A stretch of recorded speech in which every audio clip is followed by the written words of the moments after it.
Hello, my friends, and welcome back. Thank you very much for being with me again today. That evil guy, the dictator Putin, beat the West without even showing up. Putin was not in the room at G20 and he beat the West. Why? Because the West do not or does not own everybody else. When they talk about the world community, they talk about the three countries, not the 195 countries. In this case, what happened? G20 members agreed to refer to Russia's invasion of Ukraine in a certain way, not in the way the West wanted it. So Putin and Xi Jinping changed the whole thing. Why? Because the world is not listening to the wannabe boss, which is Al Capone. Let me show you. Here is the first article I'm going to feature, Business Insider. It is from today, 4 hours ago, the 9th of September 2023. G20 members agreed to refer to Russia's invasion of Ukraine as, quote-unquote, the war in Ukraine, instead of the war, I'm quoting, against Ukraine, in a capitulation to Putin, who wasn't even there. Who wasn't even there. Why do you think that happened? Because there are some multipolar world right now, and countries that you cannot control, they are going to push back on you or against you. And let me show you.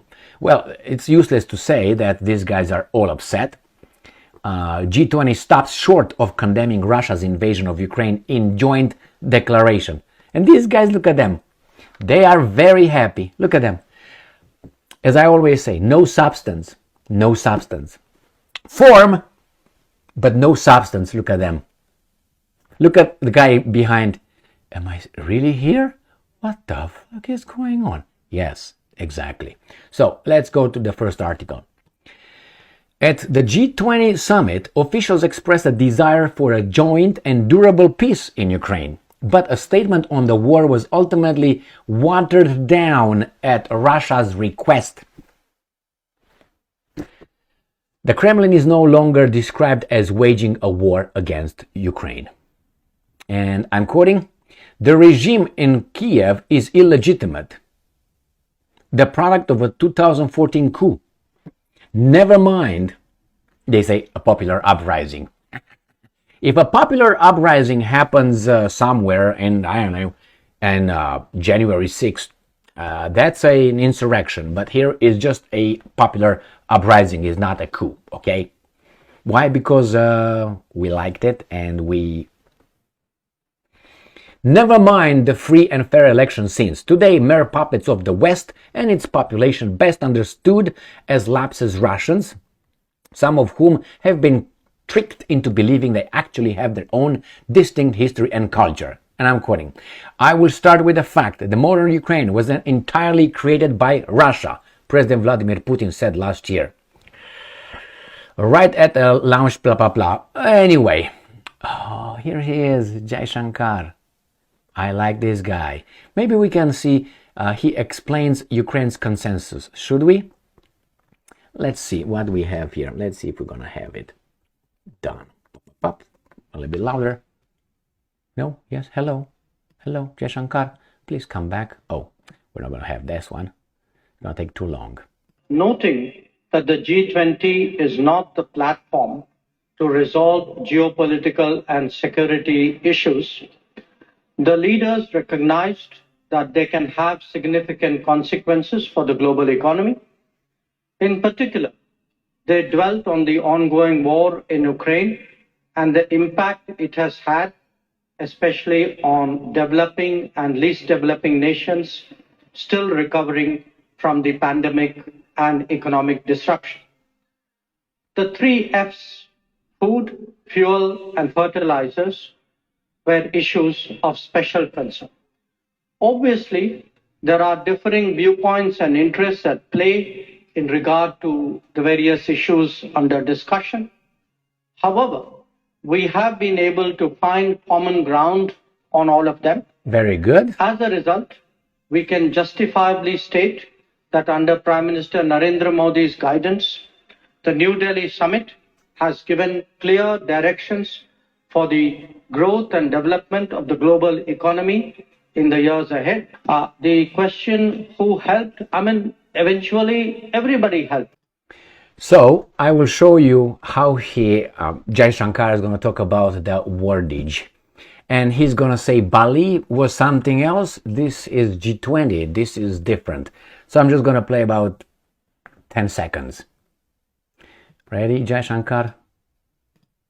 To the to the comparison with the Bali declaration, I would only say Bali was Bali and New Delhi is New Delhi. Bali was a year ago. The context, the situation was different. Many things have happened since then. And in fact, if you see...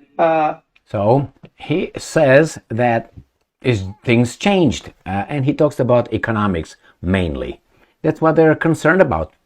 And these guys too. But they want to take over economically after all this. And these guys say, hold on. We don't want to be your little servants here and just consumers. So let's see if we find anything else. The diplomatic language is almost by definition dishonest. Okay, well, this is, let's see, Jake Sullivan, National Security Advisor to the President Joe Biden, spun it as a win. From our perspective, it does a very good job of standing up for the principle that states cannot use force to seek territorial acquisition.